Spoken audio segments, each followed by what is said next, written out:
Thank you very much, Professor Sunil Nautiyal, for introducing me and my presenting all profile. I am thankful to this institute and its director, Professor Pramod Kumar, who invite me to deliver this lecture on topic corruption, good governance, and systemic reform. Uh, as Professor Nautiyal told you, regarding my all authored work on some books which has been accompanied by me also. And this is a PowerPoint presentation, but there is a paucity of time. So I will just briefly show the slides and then we have a discussion on this very topic.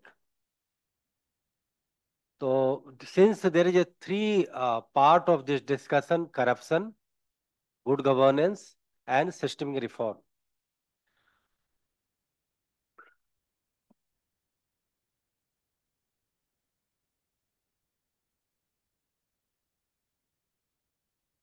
Okay.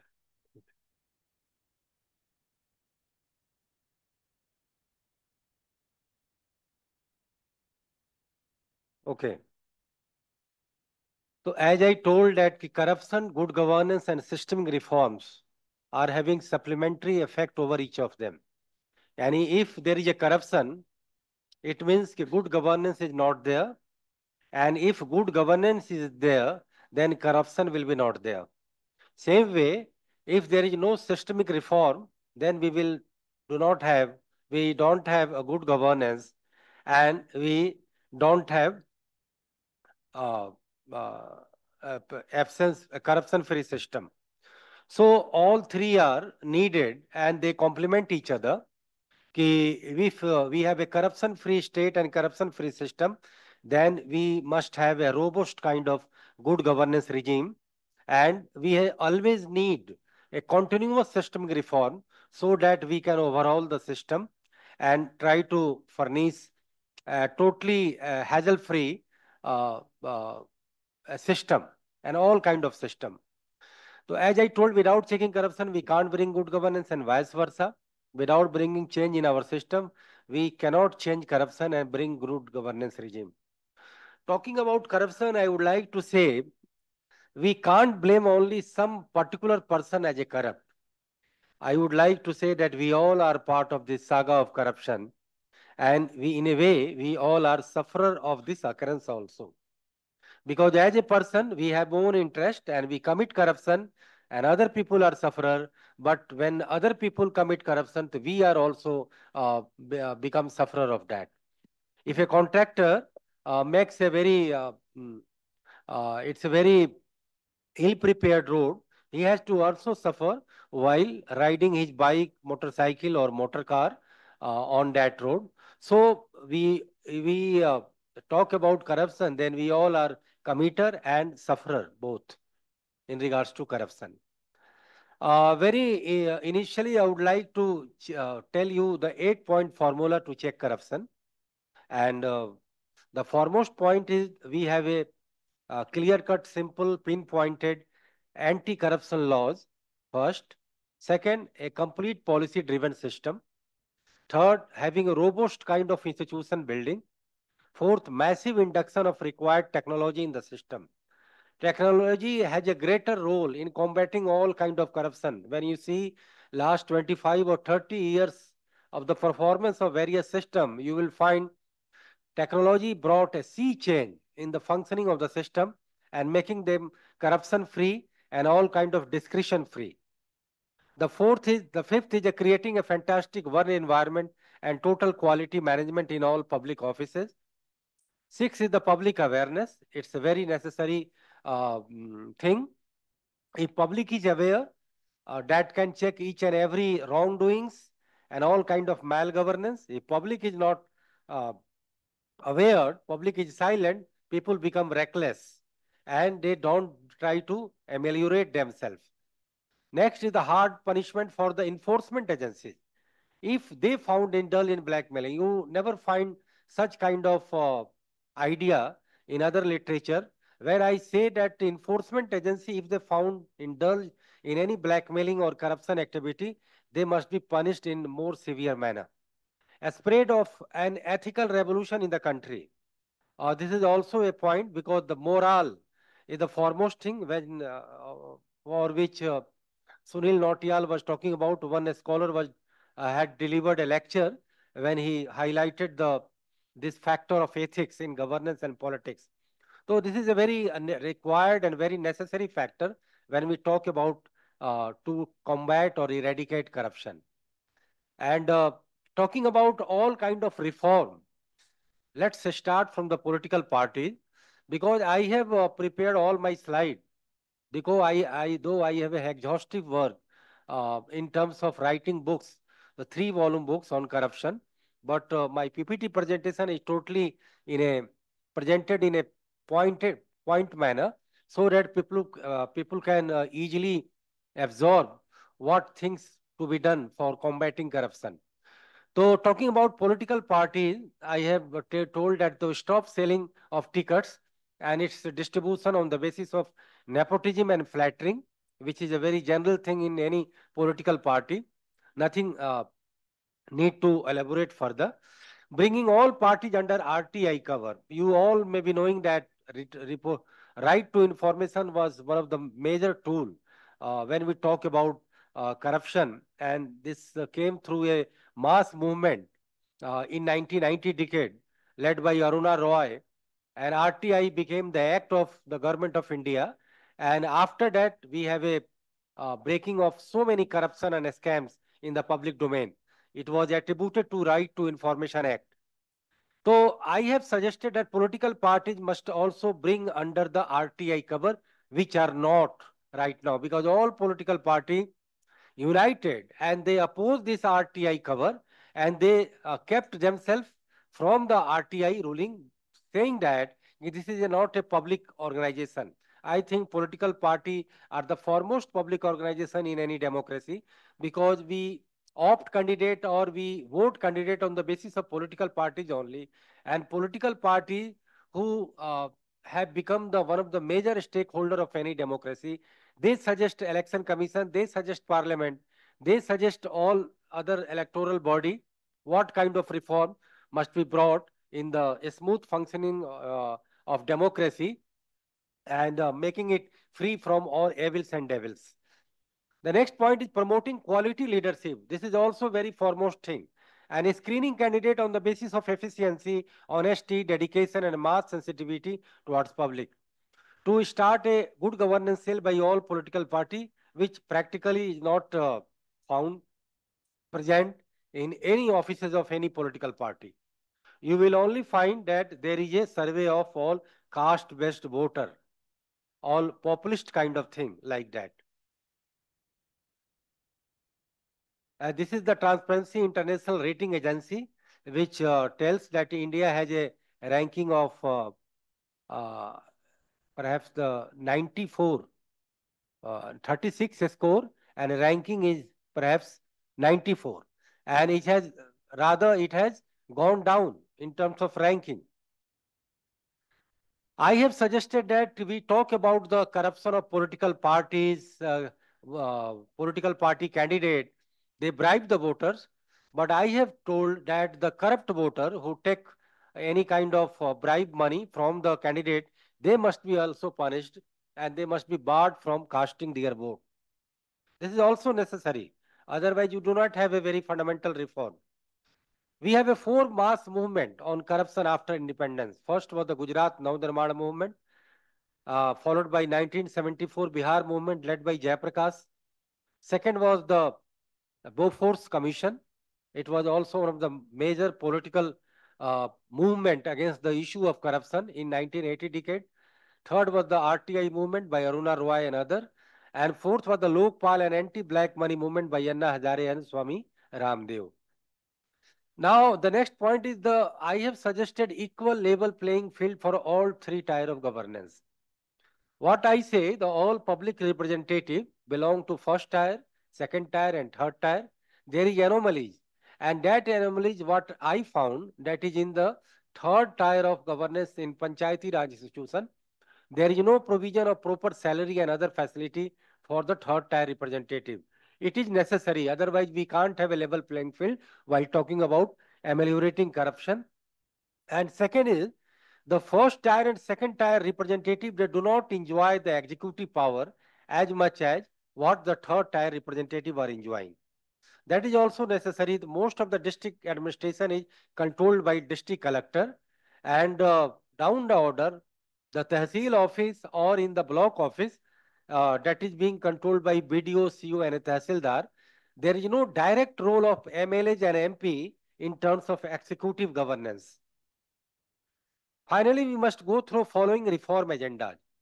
A complete, a complete new blueprint needed for all political party in regards to their organization, functioning, funding, electioneering, screening of candidate, field activism, and drafting of their election manifesto. Because nowadays all manifestos of political parties are full of freebies, and this is a new trend in our polity, which is started through money and muscle, followed by all kind of identity politics, caste, community, creed, culture, religion, and now the freebie politics is dominating our electioneering politics. The free anaj, free bhojan, loan waiver, free electricity, like that. Ensuring proper livelihood for all political workers. That is also one of the major point, because what we find, when any political party come in the power, their political worker just involve themselves in all kind of making parivi and recommendation to their client, and they earn money by them through transfer, through getting permit with their minister, and they just trying to corrupt the system. Third, I am suggesting policy research cell over good governance and enhancing the quality of public leadership. The activities of all political workers have to be fully redefined regarding their entry, nurturing, their functioning, their promotion, eligibility. This is just a code of ethics for the political parties, what I am tried to tell about, because the corruption is an interrelated thing. You can't check it directly through one measures. You have to bring all kind of multiple measures when you talk about checking corruption. Screening of candidate in proper manner, guideline regarding raising and solving of public problem and complaints, transparent funding pattern of the political parties, which is not. As you know about the all the disputes regarding the election bond, which was scrapped by Supreme Court of India. If we provide training and orientation courses for the admin people, then why should we not have a Pathshala for our political people? I have suggested there some be training institute for the MPs, MLAs and corporators before joining any political party or before getting election ticket, because the training is needed. You can't say that all of a sudden he becomes MP or MLA and then become minister. How can he know about all the system structure and system unless he has some training and orientation courses, which is not available in our polity. You can easily foresee all these things. We need a complete elimination of all sorts of double money and muscle identity politics, which I earlier mentioned about. Language, dialect, populism, politics, freebies, loan waiver, hate speeches, and divisive deliverance. And these all should be supplemented by public basic problem, core issues, and good governance politics. Robust form of complaint redressal mechanism in all 25 lakh public offices with the help of technology. These are the things which can check corruption in an effective manner. We need to establish a new micromanagement culture in each government office establishment, which is almost absent. We need to inject private corporate culture in government offices, that is of cost consciousness. I am not talking about fully adoption of private culture in government, but in regards to cost consciousness, we must learn from the private sector an input-output balance, strictness and a smartness in dealing with clients, and finally the sense of surplus and profitability, which is totally lacking in government organization. Same way, our private companies need to adopt the welfare and democratic approaches of the government sector, which we generally see there in terms of implementing labor laws in proper manner and making provision for the workforces what they have been allotted. We need a new personnel policy for the whole country, which must have a uniform pattern for the all three tier of democratic government, center, state, and local body. private and voluntary sector, because I would like to say we have a not a, we talk about one nation, one tax, one nation, one PDS system.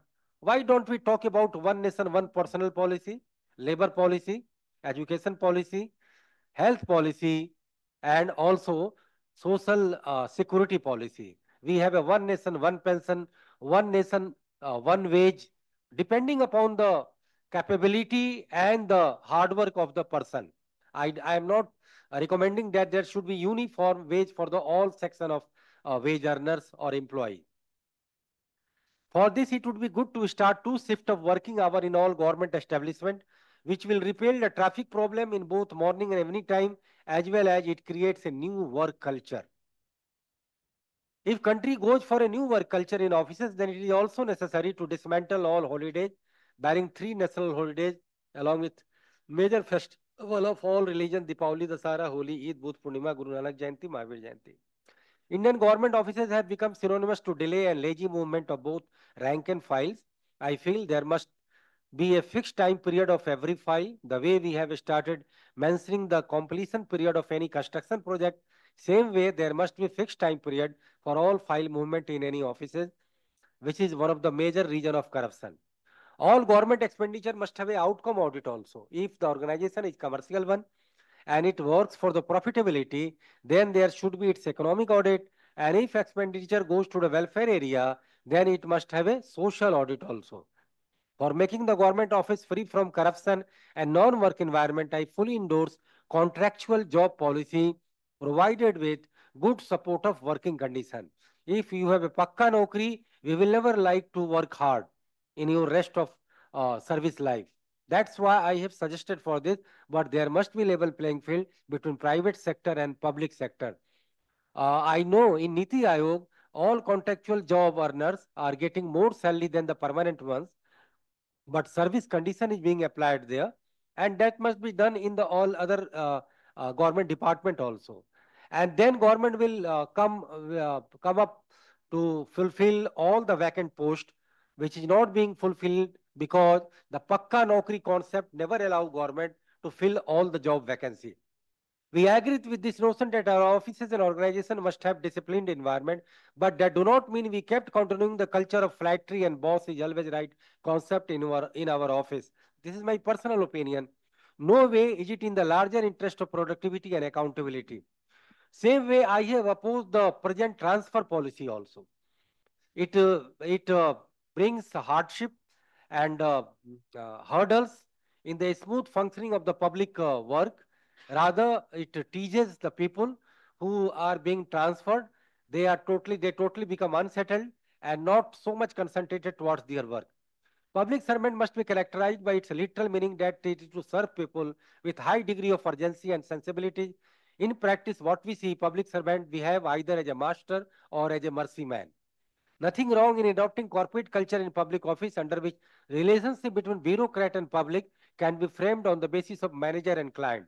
In private sector, you can easily see managers are so conscious for their client satisfaction, but we don't see such kind of environment in the public offices. The most of the bureaucrats regard themselves as a elite person, and they never become subservient to the people. Indian Admin Service IAS must be converted or redesigned into Indian Administrative Management Service IAMS. This is my suggestion. It will provide a more holistic and completeness in creating a new administrative environment in the country. All above measure of reform will bring sea change in the quality of deliverance, as well as it will provide a big jolt over various aristocratic attitude found in, found in various rank and file of public administration. Public servant who have actually become the public teacher must be made real public servant, as I earlier also told. Every office must be facilitated with complaint redressal mechanism in order to better deliverance of justice on behalf of executive.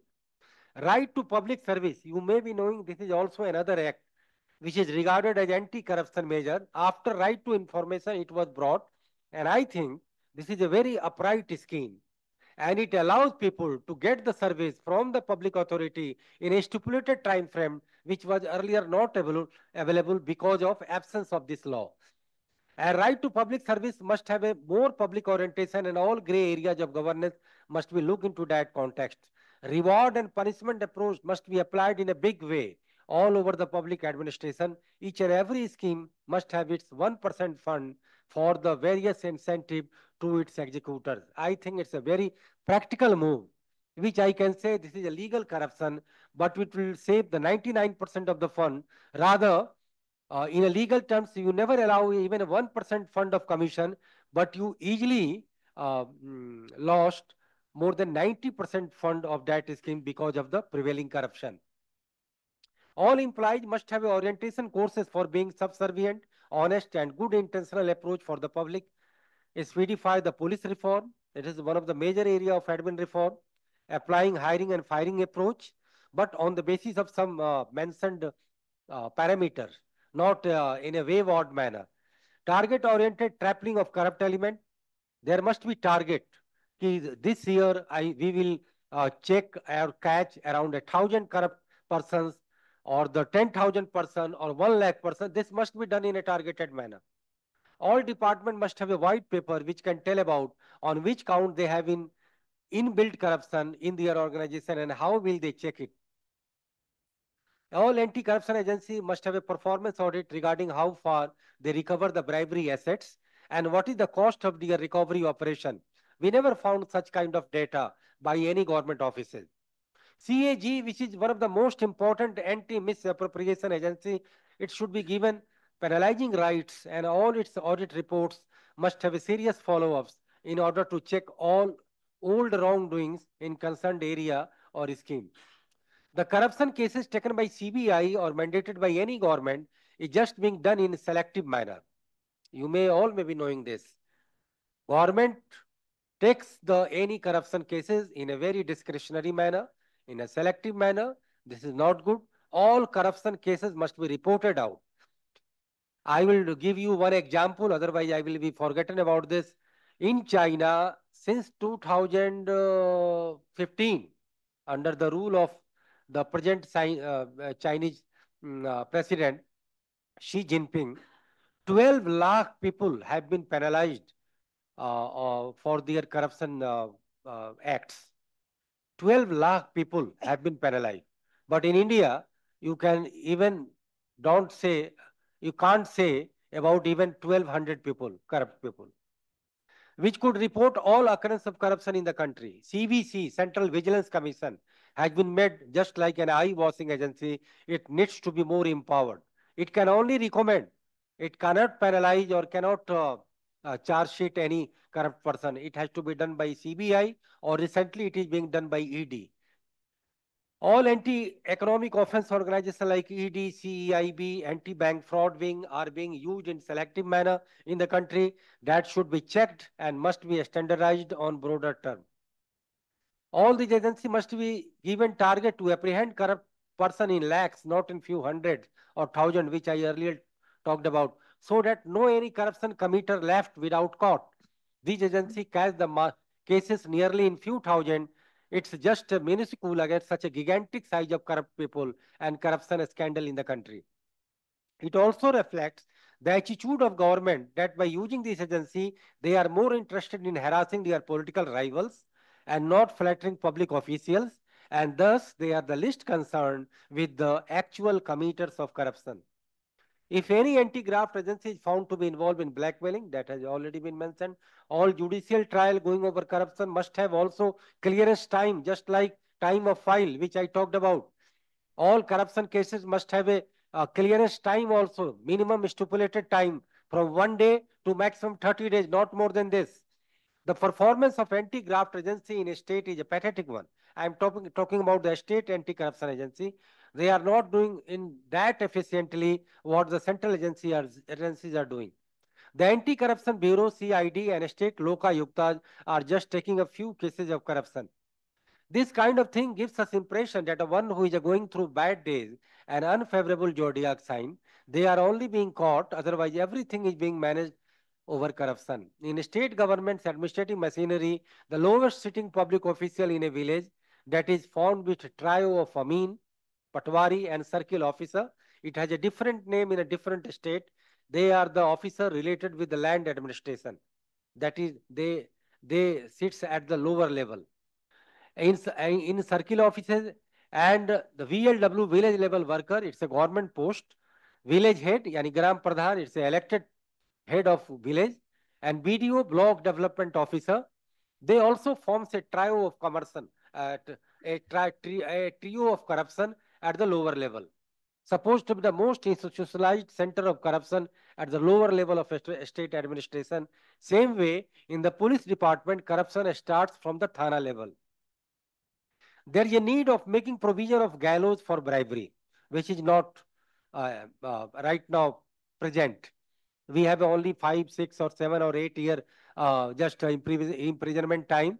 We never bring persons uh, on gallows on the basis of corruption charges. If I have suggested gallows for the bribery, if the amount is over 10 crore, there must be life imprisonment. For the cases of over 100 lakh, or we must have a penalty of just 10 times more money than this. All government servants must be made mandatory to take oath of honesty, integrity, and displaying sensitivity toward citizen while joining their job. We need to effectively implement the concept of regulatory authority on the line of TRAI. This is the economic perspective of checking corruption. And earlier I was talking about more political and administrative perspective of checking corruption. Now I have come to the economic aspect of checking corruption. And in that manner, I have suggested institution of regulatory authority in several areas of economy. As we have a regulatory authority in the name of TRAI, Telecom Regulatory Authority in the telecom circle. Same way, we need regulatory authority in areas like health, education, public transport, means railway, civil airlines, road transport, in infrastructure like power production and transmission, and distribution also, in petroleum sector, in ports, etc. I have mentioned all these areas of economy because in all these areas there is a presence of both public sector and private sector. If both sector are present in these areas, then we definitely need uh, a regulatory authority. Otherwise, there will be no PPP, public-private participation, and there will be no level playing field. And if we have a regulatory authority, then both public and private sector will compete with each other. There will be one rule, one rental charge, one all kind of revenue charge for all the area, and it will be paid by both public sector as well as private sector. And then we will have a more competition. It will boost, it will provide boost to the economy, generate more revenue to the kitty of the government, and then we have a more allocation and transfer of resources to the other needy areas of economy. And though this is a module, it can be discussed in a separate lecture. I will not focus more time on explaining all this, which it will enable better quality goods and services at cheaper rates. We have a cheapest telecom telecom rate because of the regulatory authority, because of public and private competition. And we all know earning as much as profit is in the DNA of private sector. But because of the presence of regulatory authority like TRAI, company like Vodafone, it is running under huge loss of around 50,000 crore, and government has come in the rescue of this company. Otherwise, it will be एक तरह से it will be fed away from the telecom circle, and the other player will dominate the scenario. This move will bring course correction in this sector and will ultimately eliminate corruption in various public sector operations. There must be harsher punishment. Now I am talking about only economic corruption and their measures of reform. So in that regard, I have suggested punishment for hoarding, black marketing, adulteration, duplicity, underweight, overpricing, smuggling, hawala transfer, disproportionate asset, non-disclosure of income, like that.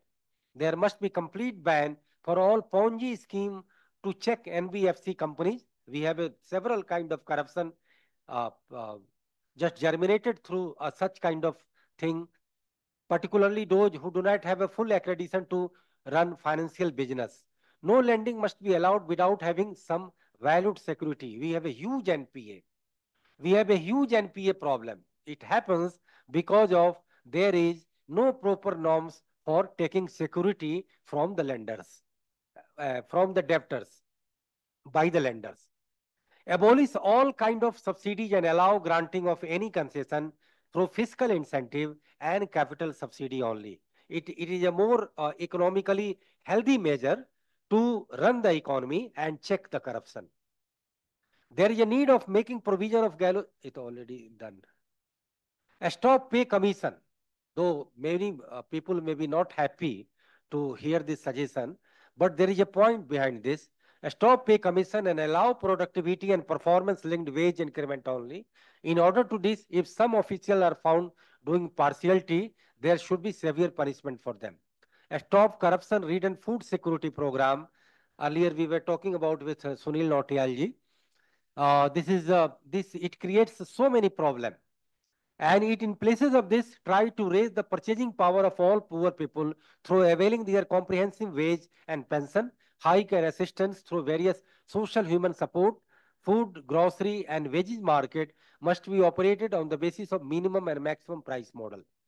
Minimum price for the producer means farmers, minimum uh, remunerative price, not general price. There must be remunerative price and the maximum retail price for the consumer, so that we don't have a money inflation and the higher prices for anything. For checking the possibility of any sort of tax evasion, minimum alternative tax system must be thoroughly operated. Construction, there must be a new construction policy also, because we have a more corruption in this area. We have a non-quality construction, and which hampers the economy and hampers the smooth functioning of all kind of infrastructure. Construction is being done on the basis of contract system is one of the big avenues of corruption, which is being done through overestimation of any project and through poor quality of construction work. And also we have a long delay in the execution and completion of the project. And after that we hike the estimates of the any project, and it creates burden over the treasury of the government. For this, we need a nationwide new construction policy so that best type of competitive bidding can be done, and thereafter the contractor and engineers must have a fixed percentage of commission in order to make contract system more transparent, quality driven and cost consciousness. It will check corruption in a big way. Indira Awas Yojana, which is renamed as Pradhan Mantri Awas Yojana Gramin and Urban, must have a new model, and only newly designed home come toilet must be provided to the all poor on a queue basis. Then we have a more beautification of the cluster. All above employment, food, housing scheme meant for rural areas are fully ridden with corruption, so reform is needed in all of them. Now I have mentioned some parameter of good governance.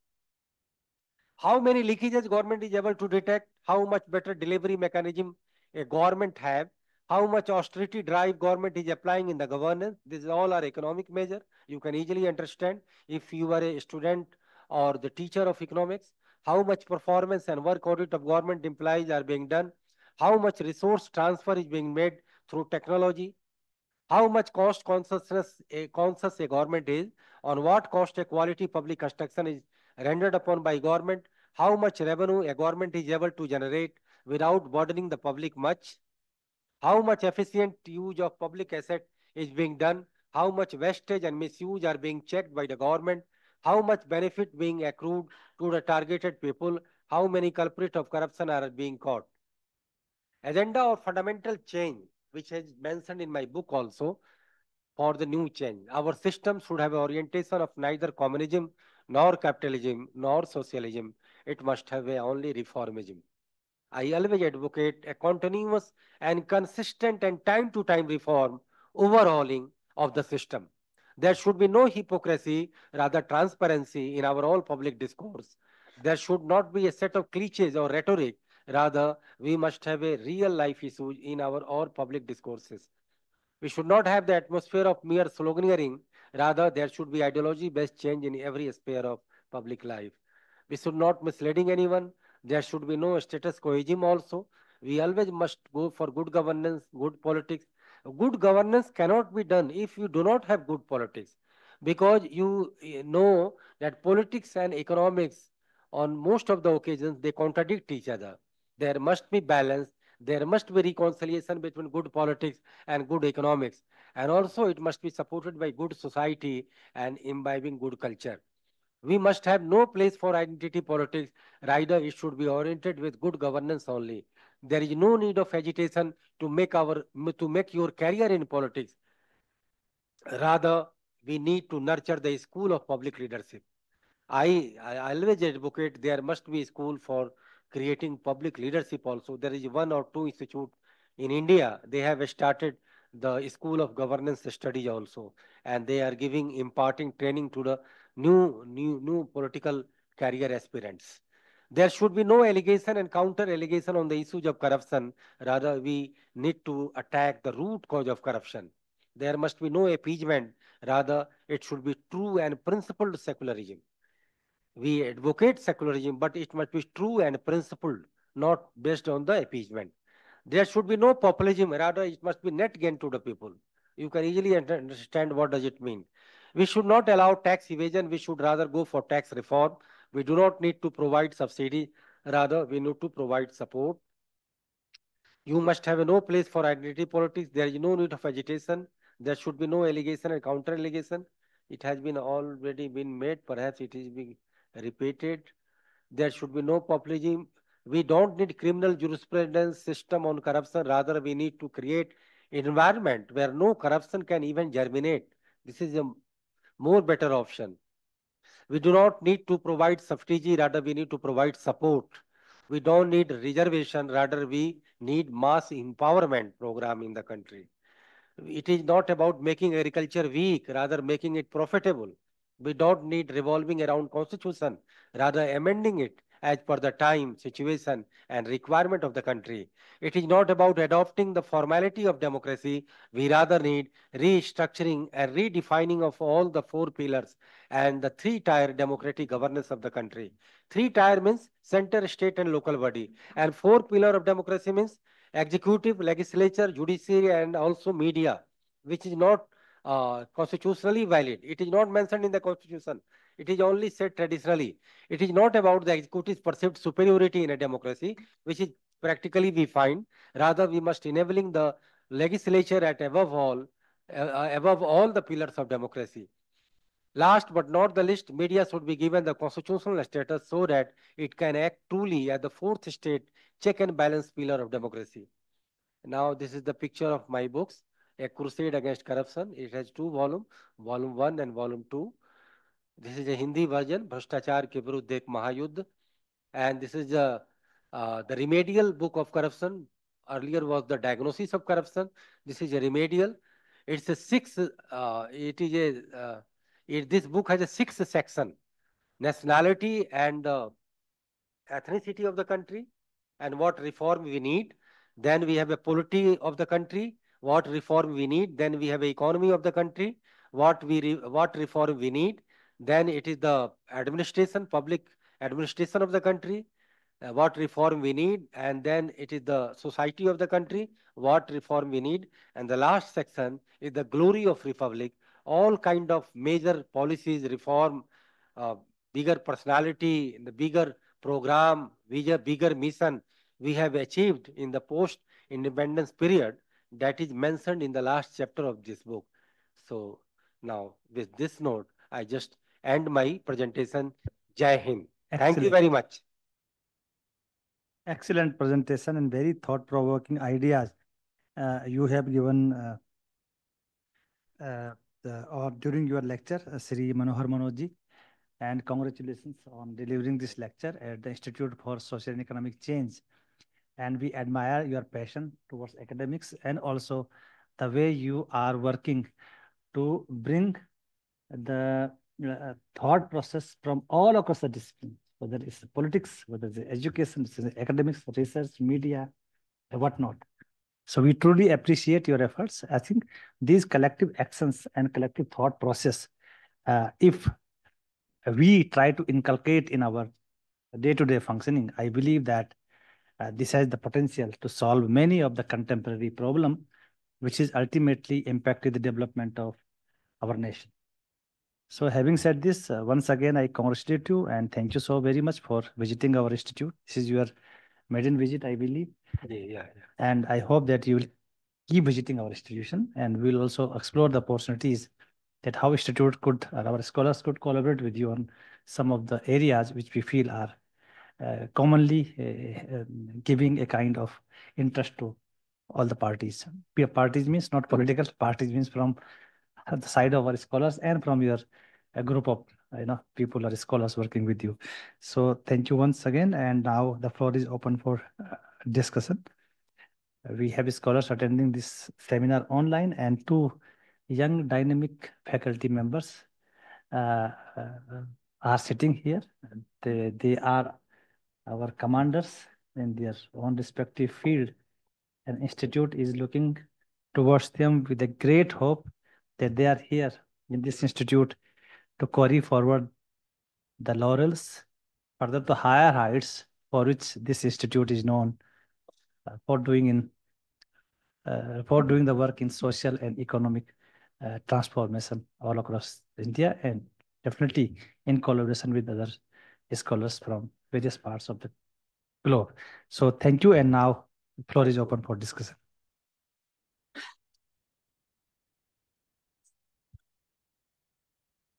Sir, really, it's a very good topic, sir. So I really interested on this topic, huh? So because nowadays wherever we go, we have to face this one. So everyone is victim of this corruption. So the phases of corruption has changed over the years. So earlier, so to do some activity, so we will be giving the corruption. But for nowadays, to stop the activity of that worker, so we are giving the corruption. So, sir, you have listed so many suggestions, sir. Why you not given the suggestion on like digitalization of money? So because Like digitalization of money okay, digitalization, digitalization of as well as structural changes, because so we can able to track the money. So if 100% digitalized, so we can able to track the money. On the other hand, the structural change.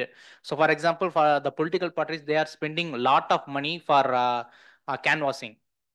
So for in the next period, so they have to take that money. For that, again, the corruption is it's a kind of a vicious cycle. So again it will happen. Also, the for applying some certificates, so like income certificates, whatever certificate it is. So earlier we have to give the money. So now, if it is digitalized, so that can be reduced. No, sir. What's your view on that? Not only cryptocurrency, sir. Generally, sir, so for example, Google Pay, Phone Pay. So I think instead of cash. He is talking about demonetization and Not demonetization, sir. He is saying to promote digital transaction. Digital transaction, yeah. Not cash transaction. Yeah. Digital. I think very valid point, Karthik. Thank you so much for asking. Yes, madam. Actually, his point is, sir, while getting the death certificate, we have to pay to get on time. So if you make that digitalization, which certificate? Any cash certificate, income certificate, any certificate, OBC certificate to get from the office. So we have to pay if we are, otherwise we have to wait 15 days or 1 month. So if you want immediately, if you pay money, they will give in 1 day. So if you make that as a digitalization, we ourselves will apply and will get. So that was his point. It's not happening? No, sir. It is, we have to go to that Nemadi Kendra, we have to apply and we have to. If you are not ready to give paisa, you have to wait. That's it. It's still some. Yeah, if you make digit, that was his point. So you can suggest. I don't know why I had gone to take my papers from bank for apartment which I in Bangalore, and I had gone to the head branch of bank, that respective bank, and they asked me to pay cash there. They did not allow me to pay online. You are right. Yes, madam. Even for pension, my mother, to get that pension, they have to go to many offices. Yeah. If they make digitalized, they can apply and they can get directly. Pension is directly now coming to the bank account, no? No, sir. They have to submit so many things and they have to wait. They will ask money. The part of that pension they will ask. That is once in a year. Yeah, and in a lifetime. Okay, sir. My point is, it was nice, sir. Actually, as Thomas has also told, we are also giving bribe. For example, as a mother, for my child, if you do, I will give this one. We will show some bribes and get the work done. It was very nice, sir. My point is, you said that about 4 movement, anti-corruption movement. So my point, why do this anti-corruption movement in India fail to stay active for a long time? How can they become sustainable? That is my point. Because they will come, that zeal will go. So how they can be sustainable, sir? And how can this journalism stay independent when this political influence, you know, that they are becoming Godi media and all this increasing? So how they can become, can be independent? Means what role the media play in promoting good governance and exploring the corruption today? And few things very nicer, especially the political party, they should go through the training and this all those, at least one diploma course, and they have to pass the exam so that they will learn how ethically and all. That point I agree, sir. And even fixing the time for the file, that is also agree. But few things I'm not agreeing with you, sir. Maybe this contractual work, you said that contractual worker, you said that they should have some pakka job. If they pakka job, that productivity will increase. But there are two ways, sir. If you make them, pakka, so they, after becoming pakka, there are chances that productivity will decrease. 100% chance. Yeah. And also one more, this, to become pakka, they will definitely will pay the bribes in some offices. To get that bribe, what they have spent, again, they will take the bribe. It happened even in VC level also, they will pay. To get that, they will take the, to us, hire the assistant professor and lower. So what is your opinion? That I am really, to making them pakka is, there are many, what to say, sites for that. So what is your opinion? Then, as also you said that the state anti-corruption agencies are not performing better than the center. So what you suggest to improve and, or, to work on for with the central agencies? And of course, as you said, I'm also not happy with the pay commission stop, because it is not only productivity, it also consider inflation, consumer, the price rises, all those things they will consider and fix the price. It is not only the productivity. And especially our institute, we have API score as also. So we have the productivity, automatically it will increase. So we have to work. So that is that these 2 points I'm not agreeing, but other things are I agree, sir. And this is a curious question, sir. During your research, what insight surprised you the most about corruption in India? What? In your research time, sir, what insight surprised you? What corruption point surprised you in India? Points in your research about the corruption. Yeah. Yeah. Of course, sir. Actually, you people have yeah. Please take the question first. Karthik bhai, if you want to ask, you can, or Shailaja. Okay, no question. Nah, sir, please. Achha, you both the faculty members, thanks for your questions. I think you people have asked numerous questions, and they all are related to my books and my all past deliberations. And I have written thousands of articles, so many things, delivered lecture. And I have mentioned all those things which you people have mentioned about. Because it was a short presentation, paucity of time, I can't cover each and everything. But I will start from your that question, which was repeated by Madam also. We all suffer because of corruption. And we organized people like teachers, we have to also pay bribe money. Though I am surprised, in a state like Karnataka, which is the mother of all digital revolution in the country, IT revolution in the country, and here you people are facing such kind of petty corruption, which I think is being eliminated in the several parts of North India. But I will say all the questions in a step-by-step manner. As you asked for, which question was the latter part of your digitalization? That's true. That's true. When in 2016, demonetization was brought, we felt that there is a revolution is going to take place in the country, and it will be a huge attack on the black money. But earlier we came to know this is an attack on the only cash black money.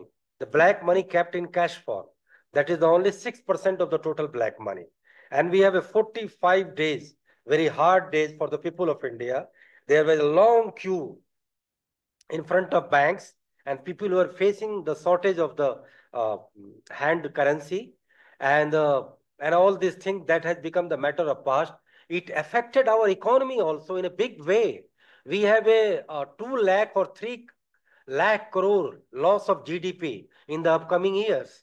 And in the next 4 and 5 years, we have a merely a 4 to 5% growth rate.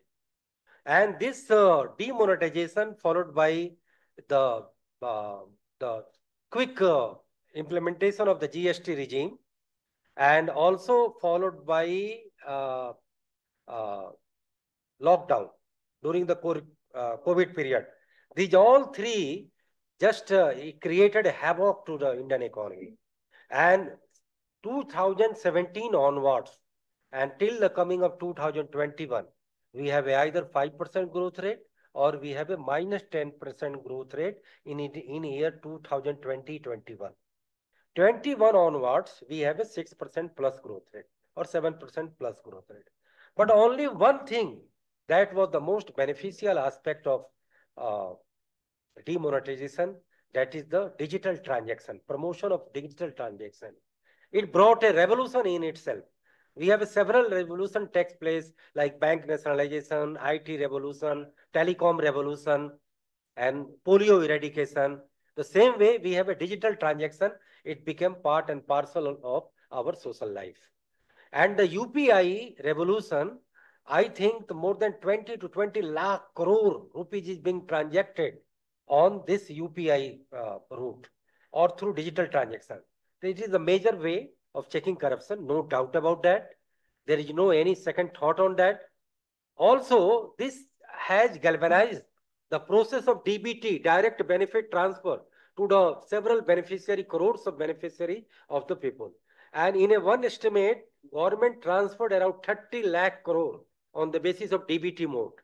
And it checked around siphoning off around 1.5 lakh crore, which was to be given in bribery terms.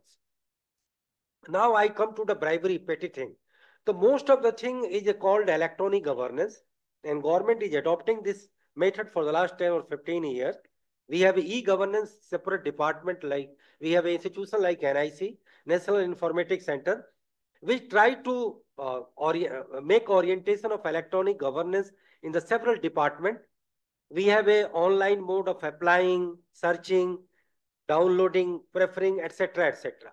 But I would like to say, and I have kept saying about this, the technological or the digitalization of the whole system and all method of governance is not foolproof. You people are facing because the technology and technological system are not foolproof. There is still a circumstances for the people interface. If you have a people interface, then definitely there will be a scope for the corruption. Then there will be definitely a scope of corruption. Because if you have a foolproof manner, you have a urgent redressal mechanism, there is a complaint and redressal mechanism, though the helpline center, the customer care center, they have solved the people's complaint and problem in a big way, though that are not also foolproof. But you people are facing because the technological systematization of the governance is not foolproof. And that must be checked, corrected, and that must be eradicated. That must be rectified.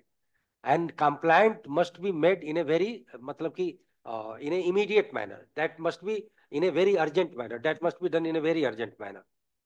So I think you read two major questions. And first thing I would like to say, you people say that we have to face corruption. But very initially, I told in my presentation that we all are sufferer of corruption as well as we are committer of corruption. And now I would like to answer the question of madam. He just opposed the pay commission. He opposed the concept of pakka job. If we talk about public discourse and we want to talk about the interest of the crores of people, the masses of the country, we have to keep away from our self-interest. That is the foremost thing. Because we have our self-interest, that is why we are not opposing pakka job and the pay commission, because our interests are attached with that. The pay commission cater how many people? Tell me. Almost 55 lakh central government worker and 75 lakh pensioner. This is not good thing. The pensioner have a higher number than the employee. What is the logic of that? What is the reasoning of that? If you want to provide social security to those 70 lakh people, why can't you provide that social security to the 70 crore people? Are they not citizen of the India? Why are you talking about one nation, one thing, one falana, one thing, one decana? And there is a huge disparity. We all economists are talking about the disparity and inequality, and we mentioned the report of Oxfam. We say the only 1% people have a 70% asset of the total country, and the 70% people have only 1% asset. This is being generated only, not only through the all corporate gharanas, because it is not in our hand that we must become the child of Reliance or Ambani, Adani and all that. It is not in our hand. But when we come in this living world, and when we come in the ecosystem of any government, we must have a fair treatment, equal treatment for all. And for that, we need one nation, one fundamental system, and those fundamental system are one nation, one education, one nation, one health, one nation, one labor policy. I am not talking about कि you are a PhD holder, you must be given 100,000, 1,000 rupee, and that person is labor, he must be also 1,000 rupee. No, you must be getting 1 lakh, 1.5 lakh, 2 lakh as per your ability and your hard work. And that person must also get the, so that he can bear his minimum needs. So that is why I oppose this system, because it does not create level playing field. But I have supported the contractual resource system, provided that it provide a good civic amenity, good working condition. I am not talking about the exploitation of the private sector worker, which is being are being harassed by their owners in a very badly shaped working condition and badly shaped industrial township and all that, where laborers have to suffer a lot, and that we have to address, so that we have a level playing field for every sector. There must be fair treatment for all, and that's why I talked about that kind of system which can make justice with all the people. Because the pakka job, it creates a very bad work culture in government offices. You can easily say about that. And we are hypocrite people. When we talk in our family people, we talk about how to earn money more and more. And when we come on the public forum like this, or any kind of forum, we talked about integrity, we talked about morality, we alleged that for that politician is corrupt, that bureaucrat is corrupt. This must not be done in our polemics or in our any intelligentsia circle. We must have a equal and transparent and very fair attitude with all sorts of problem of the country. That's why I mentioned this suggestion. Now, I will come to the suggestion of Madam that ki journalism, journalists are not independent. I would like to explain this fact that ki, because I am a journalist, so I can tell better about this. Actually, independent journalism or free press, it's a stereotype term. If you go deep into the whole sociology and the whole world of media, you can find the so-called independent journalism and free press is not serving the cause of democracy. Because in the name of independence, only big corporate people come and they invest their fund and venture capital in several forms of technological media. Some come in newspaper, some in television channel, some in digital currency, some in other sorts of media like website, etc., etc. We have so many digital platforms have come for the mass media.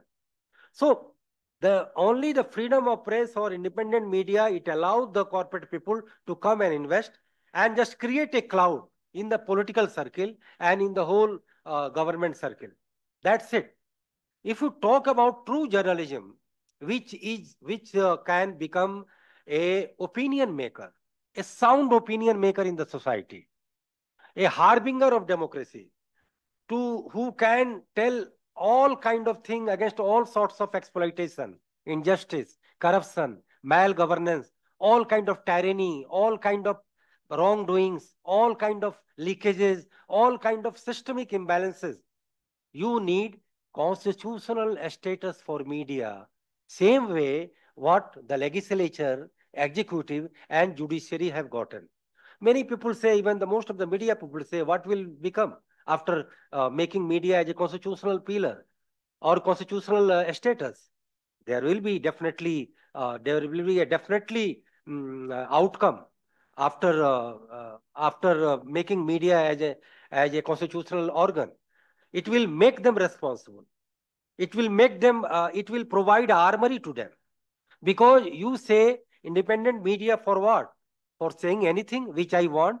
It will create waywardness, recklessness, and irresponsibility in my approach.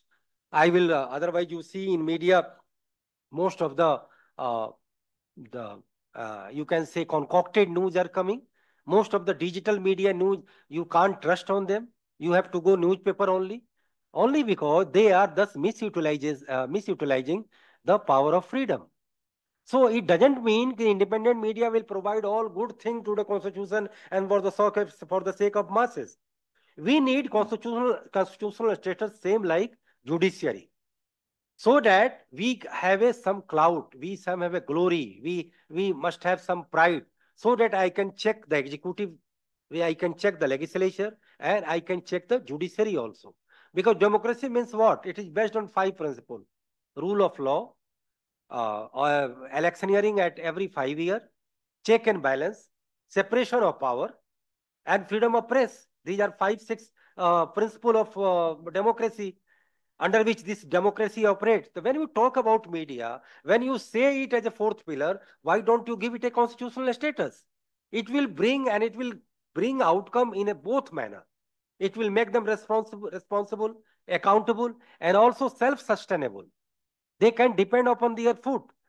You do independent journalism, but you don't have any money, you don't have capital to run your media organization. How can you become independent? So that is the thing which can be addressed by our Constitution of India.